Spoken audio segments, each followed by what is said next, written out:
Emmanuelle Méric qui nous rejoint à présent. Emmanuelle Méric, c'est la directrice générale de Loft Orbital. Alors en fin de matinée, on a découvert le New Space avec Charles Becbédé. On poursuit notre exploration quelque part avec Emmanuelle Méric. Emmanuelle Méric, c'est Orbital qui est en fait qui est une société qui a été fondée à San Francisco. Et de San Francisco, elle dispose d'équipes à Toulouse. Bonjour, je parle de vous, Emmanuelle. Je disais que, prenez un micro, merci. Je disais que Orbital, fondé à San Francisco, mais vous avez aussi des équipes à Toulouse. Donc c'est vraiment...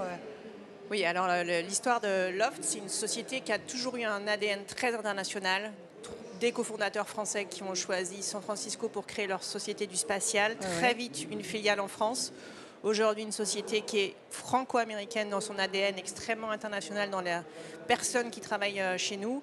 Et l'objectif, c'est celui d'adresser le marché du spatial français, européen, américain, qui est un des plus gros marchés du spatial. Donc, j'essaie juste de bien comprendre. Grâce à vous, on peut louer un équipement et des services satellitaires, c'est ça ? On peut voir les choses comme ça.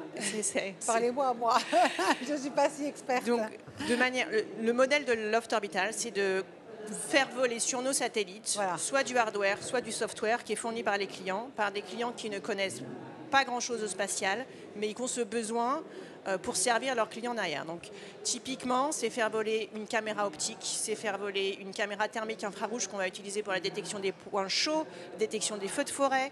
Ça peut être une caméra hyper spectrale pour regarder la composition chimique des sols.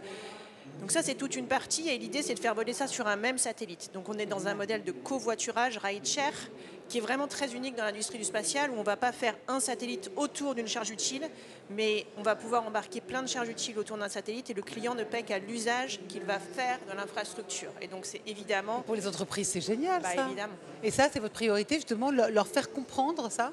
C'est évidemment le modèle de Loft. Et ce n'est pas du tout le modèle historique. Il faut bien avoir en tête qu'un satellite, c'est 4 à 7 ans de travail, c'est des centaines de millions d'euros, c'est des startups qui doivent lever des fonds. Et nous, tout l'intérêt, c'est pour quelques centaines de cas ou quelques millions, on arrive à faire des missions comme ça.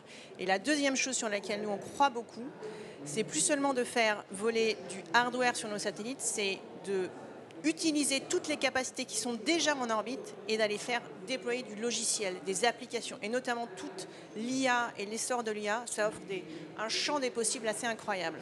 Très très rapidement, parce que j'ai que quelques secondes, mais j'ai envie de savoir, dans quelques semaines, vous placez sur orbite le premier satellite de votre première constellation, votre état d'esprit ? Ah bah, super excité. Alors on en lance maintenant tous les 6 mois, donc c'est vrai qu'on est plutôt dans une cadence un peu routinière, mais c'est toujours des périodes forcément hyper stressantes. On attend la première lumière, on attend le premier contact, on attend de pouvoir tout commissionner. On est tous à suivre les lancements qui en général sont de nuit, mais c'est des moments dans une entreprise qui sont assez magiques. Merci beaucoup en tout cas Emmanuelle Méric, merci beaucoup. Merci à vous. On suivra ce lancement dans Loft Orbital. Merci bien, à très très bientôt.